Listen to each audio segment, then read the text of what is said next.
Você já ouviu falar em violência patrimonial? Você sabia que isso pode acontecer aí dentro da sua própria família? Sem gritos, sem ameaças, mas com um grande prejuízo. Quando alguém controla, oculta ou vende bens da sua família sem o consentimento dos outros envolvidos, isso não é só injusto, isso é violência. Eu sou Ângela Cecília Confortini, eu sou advogada e eu atuo com planejamento patrimonial. E juntas nós vamos conversar sobre esse problema que vem causando tantas dúvidas e tantos prejuízos nas famílias. E eu sou Cassiane Fagundes, sou advogada, sou de Espumoso, no Rio Grande do Sul, e junto com a doutora Ângela, nós vamos te ajudar a reconhecer esse tipo de situação e o que você pode fazer juridicamente para se proteger nessas situações. A violência patrimonial é quando uma pessoa se apropria ou manipula os bens da família, sem autorização, sem diálogo e sem considerar os direitos dos outros. Isso pode acontecer entre os cônjuges, entre pais e filhos e também entre os irmãos.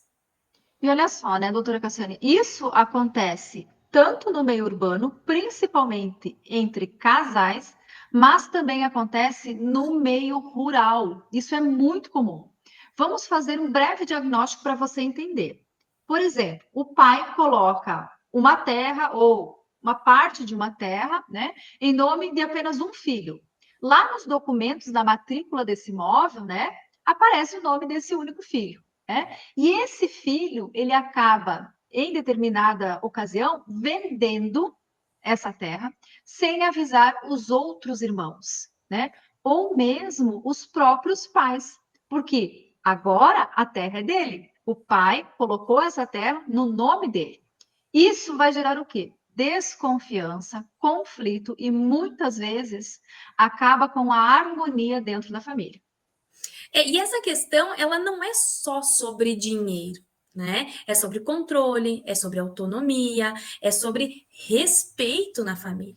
A violência patrimonial, como a doutora Ângela exemplificou, é também esconder os contratos, excluir alguém da gestão dos bens ou até mesmo impedir que a esposa ou os filhos tenham a participação ou informações relacionadas àquele patrimônio. Vamos ver outro caso, né, que é o que mais acontece, um outro diagnóstico. Por exemplo, quando um membro da família, ele pede uma assinatura, né, que é uma assinatura da mãe, do pai, de um irmão, né, e não explica o porquê daquela assinatura naquele documento, né? Ou quando exige essa assinatura de forma rápida, não dando a oportunidade para que a pessoa, o assinante, leia o conteúdo desse documento, né? E o que que acontece? Como é que nós vamos prevenir esse tipo de situação quando ela acontecer, né? Nós vamos prevenir organizando o patrimônio da família de forma transparente, documentada e com regras muito claras. E é aí que entra a holding familiar como uma ferramenta jurídica e de proteção financeira e emocional. Porque quando você estrutura todo o seu patrimônio em uma empresa familiar, todos os envolvidos desta empresa sabem o que tem direito, como funciona a gestão e nada fica nas mãos de uma única pessoa. E nós sabemos que no dia a dia é tão corrido a atividade, é tão corrido para exercer os serviços de uma fazenda, que essas situações que a doutora trouxe, de trazer um documento para assinar, porque precisa levar num banco, Rapidinho, né, Cassiane? Fazer rapidinho. rapidinho, para não parar o serviço, isso é comum. E na maioria das vezes, aquelas pessoas mal intencionadas é que causam esse dano patrimonial, essa violência patrimonial para com os seus, né, doutora? Exatamente. E a holding familiar, né, organizar o patrimônio de uma forma juridicamente estratégica, né, ela traz clareza, ela traz equilíbrio e também, principalmente, organiza e traz esse equilíbrio de poder entre os membros da família e evita que alguém use o patrimônio de forma egoísta e principalmente injusta. E tudo fica registrado, né? Definido em contrato, com acompanhamento jurídico e também contábil.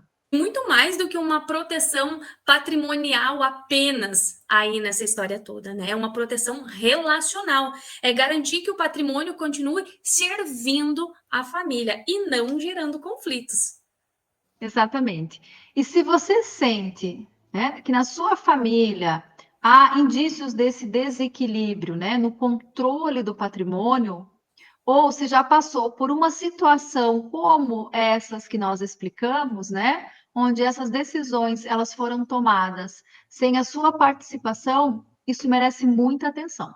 Se você conhece alguém que está nessa situação, compartilhe esse vídeo com essa pessoa, ou então coloque aqui nos comentários ou entre em contatos através dos links que estão na descrição desse vídeo, porque proteger o patrimônio é também proteger as relações, com informação, com orientação, com organização, é possível evitar os conflitos e garantir que cada pessoa da família tenha voz e vez. Até o próximo vídeo. Até mais.